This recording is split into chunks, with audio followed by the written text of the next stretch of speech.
Voglio proprio partire da questo brevissimo estratto del film del 1931 diretto da James Whale per parlarvi di Frankenstein, uno tra i più importanti romanzi classici della letteratura gotica horror, scritto, pensate bene, nel 1816 da Mary Shelley alla giovanissima età di 19 anni.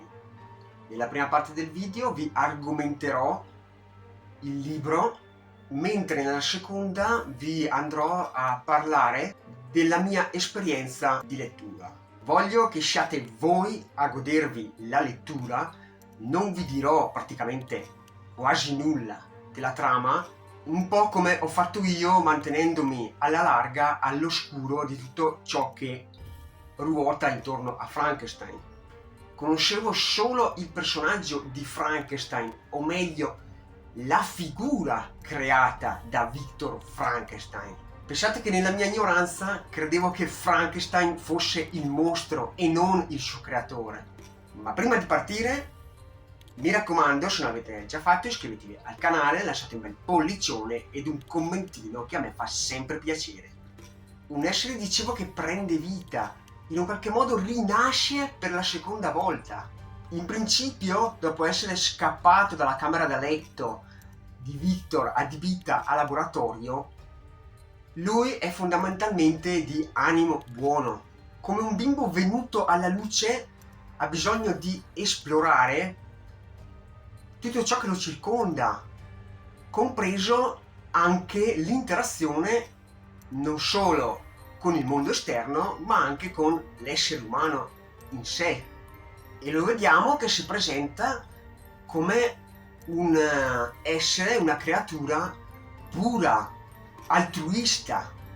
E questo lo vediamo soprattutto nel periodo trascorso alla fattoria, dove tra le altre cose impara il linguaggio degli umani e per certi versi si rende il più simile possibile a loro. Ma questo cosa comporta?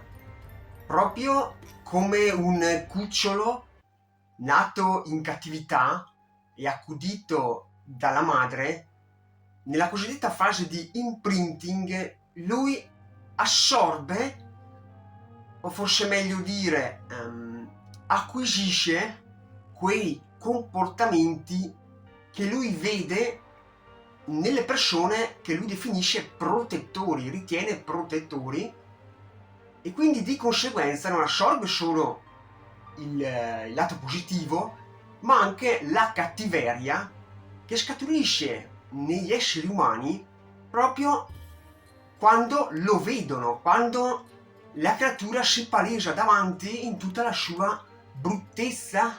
Esseri umani verso i quali lui nutriva fiducia, speranza, un certo rispetto, che lo colpiscono a tradimento, lo allontanano, lo rifiutano e reagiscono in modo violento di fronte alla sua figura.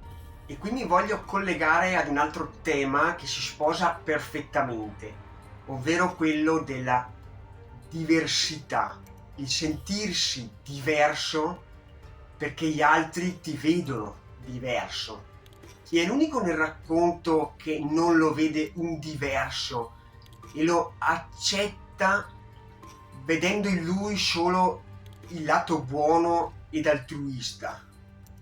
Il vecchio, padre di famiglia nella fattoria, ma soprattutto padre cieco, che proprio perché non lo vede, non riesce a vederlo, inizia ad affezionarsi, a nutrire fiducia in lui solamente attraverso la parola e i suoi gesti di bontà. Infatti, quando alla soglia della casupola compaiono i due figli, questi reagiscono in malo modo, lo allontanano, lo aggrediscono, proprio perché si sono soffermati su quell'apparenza, su quell'aspetto fisico tanto ripugnante. Emerge quindi il tema più che mai attuale del pregiudizio. In fin dei conti, quante volte ci sarà capitato anche a noi di imbatterci in persone che nemmeno ci conoscono, ma ci puntano il dito solamente per sentito dire? Quante volte veniamo giudicati solamente per un nostro comportamento, o peggio ancora per il nostro aspetto fisico, che all'apparenza delle persone risulta diverso. Aspetto fisico che può includere anche una diversità, perché no, anche una disabilità fisica, visibile all'occhio umano. E qui mi voglio collegare ad un altro punto sul quale vi invito a riflettere. Che concetto abbiamo noi di mostro? Chi nella nostra società attuale giudichiamo mostro? E qui va fatto un plauso proprio alla scrittrice Mary Shelley, che lascia al lettore una certa immaginazione, perché lei non entra mai nel dettaglio, nella descrizione del mostro. Lei stessa ce lo descrive sempre come un omone gigante, orribile, dagli occhi fulminei, alla cui visione vi è sempre una reazione spaventosa. C'è chi scappa, c'è chi sviene, c'è chi addirittura spara, ma nessuno cerca di instaurare con la creatura un dialogo. Dialogo che il più delle volte interessa solamente Victor, il suo creatore.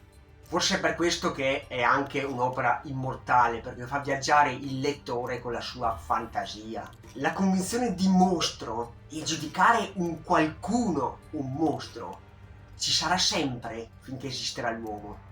È solamente un aspetto mutevole, diverso da epoca a epoca, ma che concettualmente rimane immortale, rimane sempre lo stesso. Ed il lettore troverà sempre questi elementi senza tempo. Bene, ora mi avvio alla seconda parte del video dedicata alla mia esperienza di lettura.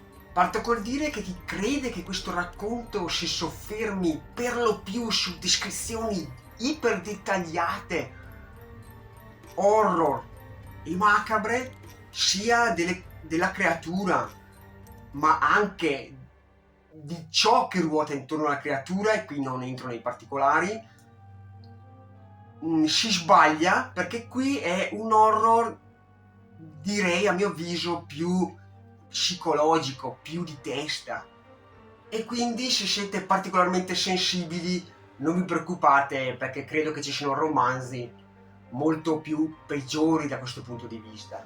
Ciò che colpisce, a mio avviso, di questo romanzo sono soprattutto i dialoghi, che sono per lo più molto profondi e intimi, e a mio avviso raggiungono vette davvero altissime. È una lettura di facile comprensione che sa intrattenere il lettore, ma soprattutto lo invoglia ad arrivare al finale per vedere come il tutto, questi fatti, si andranno ad incastrare e a dare una quadra finale al racconto.